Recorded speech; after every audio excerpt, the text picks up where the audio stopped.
gold is the common link and the common denominator in all of human history. And by now you should know that we cannot separate our human history from our obsession with gold. Even in Genesis 2, when Adam was still alone on earth and Eve had not yet been crafted from his rib, the narrator of the Bible, and I was chastised by somebody and I said, oh, God talks to Adam and says, well, it's not God talking, it's the narrator. I said, okay, well, it's the narrator of the Bible. Well, who's the narrator? I don't know. It says, the land of Havilah, the land is, I want to take you to the land of Havilah, where the land is good, the water is gold, and by the way, buddy, there is gold. And this is phenomenal, where humanity had not yet been completely complete, because we only had Adam, the male side, and already there's talk about gold. And that becomes highly significant in the rest of my research, for those of you that have followed it on the internet, how that plays out a much bigger story or part of human history and who we are, where we come from, and why we're really here in this particular form. So if Africa is the cradle of humankind, and Australia is sort of there somewhere, part of Africa, right, in ancient times, so it's one big landmass.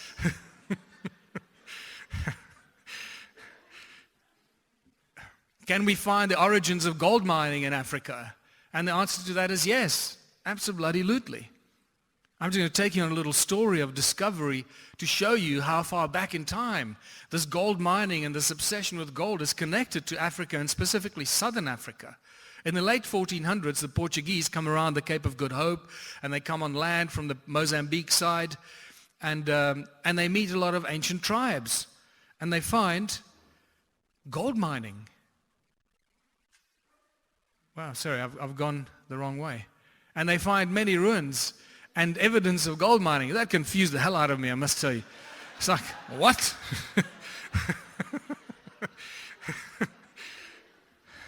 You're not losing your mind. Many ruins and ancient tribes had told them about gold mining, and when they asked these ancient tribes who built all these stone ruins, they were told, we don't know who built these stone ruins. And sometimes they were told that they must have been built by the gods, because man cannot create these kind of structures. And this is well documented in the Portuguese records from the late 1400s. But our modern historians tell you a completely different story. They tell you they know exactly who built it, why they built it, when it was built, and how it was built. And that's what they put in our modern history books. And yet our the records from the Portuguese in the late 1400s tell us that the native people, they told them that they didn't know who built it. And I guess, that Eurocentric behavior just runs out of control. They meet the Terra dos Macomates. They meet the Macomati people, and they told that this is the Terra dos Macomates, the land of the Macomati people. Well, who are the Macomati people? This is Mozambique, by the way. Mozambique, Beira, and there's Zimbabwe, and South Africa is neatly positioned underneath here. And so who are the Macomati people? Macomati people were Dravidian gold miners and merchants from India, who can be traced back in South Africa, active mining gold and trading with gold at least 1,000 years. I've seen evidence that they go back before the time of Christ in South Africa, already mining gold and trading with gold from Southern Africa all the way to India. In Zanzibar, there's evidence in the Zanzibar Museum that there was gold trade going on from 700 AD already with the port of Sofala, which is, if that's where Zanzibar is, over there. They came all the way down here and in at the port of Sofala and came inland to get the gold. So in the 11th century, we read that Ahmed al-Biruni, the famous scholar and explorer, describes the prosperous gold exports from the port of Sofala. And we also get shown a map of southern Africa by the Portuguese from the 1500s that show the kingdom of Monomotapa, the golden kings of Africa that were never conquered. Not quite know what happened to them, but they were never conquered, and they were the golden kings. And everybody was dealing with trading in gold, somehow connected to the Monomotapa kingdom. And if this is a 15th or 16th century Portuguese map of the port of Sofala, which is a very active port, just slightly south of Beira today in Mozambique.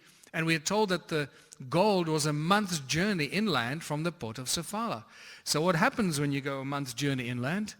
And there's Beira today, and if you go a month's journey inland, you get to Zimbabwe, modern-day Zimbabwe, and to this place here called Masvingo. And what is at Masvingo? Great Zimbabwe, which just happens to be the origin, or the place of origin for the Monomotapa kingdom. And the plot just begins to thicken, and you realize that we're dealing with some very advanced and well-established gold mining activity since the whole world were coming to Sofala to get their gold. I found while I was looking for maps, world maps on Google, I came across this board game, and I took it out of this presentation. I should have left it in here because it's really interesting. It's this board game about ancient maps and ancient routes, seafaring routes, and it starts in the port of Sofala on a board game. And from there it goes to all these different places of the world. I couldn't believe my eyes. This is what Great Zimbabwe looks like, a house of stone. But it's also connected to many other more mysterious and esoteric meanings like Zimbabwe or Zimba the lion, Zimbabwe, the roar of the lions, and connected to the lion spirit of Africa. And obviously, as I said, the Monomotapa kingdom, which were the golden kings that were trading in gold. Just southwest of that, on the border of South Africa, Botswana, and Zimbabwe, is a place called Mapungubwe, where apparently the ancestors of Great Zimbabwe came from. And they were also dealing with gold. But it gets really interesting because these are some of the artifacts that were discovered at Mapungubwe, the golden artifacts. What specifically stands out here is this golden rhino. And the reason why this golden rhino stands out because it's known as the one-horned golden rhino. Well, in Africa, we don't have one-horned rhinos. We have two-horned rhinos. One-horned rhinos come from India. So once again, there's an interesting connection to the Makomati people or the Dravidian miners that were trading in gold, and just thickens the plot a little bit. So what other evidence of ancient gold mines do we have in southern Africa? Well, in a geological survey in 2005, they went and explored and counted all these recent mines that I believe were really reopened in the gold rush of the 1800s, and they counted these so-called what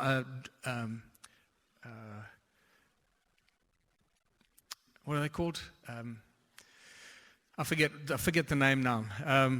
Where the shafts goes into the side of the mountain, they knock shafts down into the ground. And because these ones survived after the flood, because there was a lot of destruction there, as you may imagine, with the so-called flood. And again, there's a lot of evidence for that with sea sand and fossilized fish and seashells that I've shown in my other presentations, that you see that there was really the flood that destroyed a lot of this activity down there several thousand years ago. These gold mines into the side of the mountains. On this particular day that I went down there, I went and I probably saw about 30 of these. But by the time they finished this count between 2005 and 2010, they counted more than 75,000 of these gold mines just around the town of Leidenburg. And the reason for them doing this count was because they wanted to close them up. And because they didn't want people to come and do illegal gold mining. And even I believe it was the Anglo-American that did this count. De Beers Anglo-American, one of the largest companies in the world still today. I recently saw a list of the largest companies, and believe it or not, they were right up there. And even the mighty Anglo-American decided this was a bit too rich for them to go and close up 75,000 gold mines or mine shafts to prevent illegal gold mining. The interesting thing about the town of Leidenburg, it's also the home of these mysterious heads, ceramic heads, known as the Leidenburg heads that you can see here. And these are very strange looking artistic expressions of humanoid-like figures that seem very out of place in southern Africa and raise a big question about what was going on down there, especially around the town of Leidenburg where all this gold mining was going on. And Leidenburg, by the way, is very close to where I live, close to Adams Calendar, and right in the heart of thousands and thousands of stone circles. Then in the 1930s, mysterious ancient tunnels from northern South Africa suddenly mysteriously appeared, where gold miners, when they were digging down and looking for gold, suddenly came across these weird, mysterious tunnels at about 100 feet and found mysterious tools and artifacts in these tunnels. And when they called the mining authorities in those days, which are the Merensky Company, and they would arrive and take the tools and artifacts and said, "Thanks for calling us, we are aware of this," and they would disappear with the tools and artifacts. And inevitably, these mines were then shut down. And what's fascinating, that this is not just from the people that I've heard that report this, but also from some of my friends at universities. My one source of information at the University of Pretoria, for example, told me about this incident, that he walked through kilometers and kilometers of underground tunnels that look something like this in what's known as the Volkberg, which is also northern South Africa, where just dozens of kilometers of underground tunnels. And what's fascinating is that they were mining gold, but they left behind the platinum slag. There was also platinum and gold. They seem to have extracted all the gold but left the platinum behind. Today that would not happen, right? So they were very specific about what they were looking for. In the 1990s, De Beers admitted that they found a shaft 22,000 feet deep, cut with absolute precision, indicating some sort of advanced laser technology. Now, when you think about this, you think, okay, well, that's interesting. And you'll see how this information repeats itself. I met a guy, just when I released Slave Species of God, I went to a birthday party, a friend of mine at a pub not far from my house. I was standing at the bar ordering a beer when this tall bugger next to me I start talking to this chap, and so what do you do? I said, "Oh, I'm the chief geologist for Anglo-American." I went, "Wow, that's cool. Do you find any ancient mines when you go out to explore where you're going to sink your next shaft?" And he says, "Yeah, we find ancient mines all the time." So I was astounded. And I said, "So what do you do with the information?" And he said, "No, our instructions are to cover it up. Just cover it up and move on."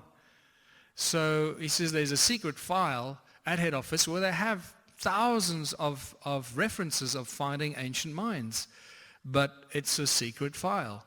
He told me that just prior to us meeting in the bar, they found an ancient shaft near Bloemfontein in the province of the Orange Free State, and it was about 500 meters deep. And he said there were some remains, some skeletal remains at the bottom of this mine shaft, so they just covered it up. And that's what they do. And the great Anglo-American. And just in January this year, I was told by two chaps that came to visit us from Cape Town, one of them told me that his friend who works in the mining industry today, in December, told him that they found, while they were working underground, the one passage just caved in and opened up. A passage that was sort of slightly lower, below it, to the one side, and they went into it, and there was this ancient passage, mine shaft, that was cut with absolute precision. Again, that was clearly not human and not done by them, which is much older. They were immediately ordered to evacuate that part of the mine. It was closed off. They were debriefed, and that part of the mine was shut and not to be opened again. And this happened right now, several months ago. So this stuff goes on all the time. And in the Nyanga province of Zimbabwe, northeast Zimbabwe, these so-called slave pits that have been reported and written about already for several hundred years have been making interesting stories, because they're known as slave pits or grain pits or animal pits, where apparently they would keep the animals or the grain.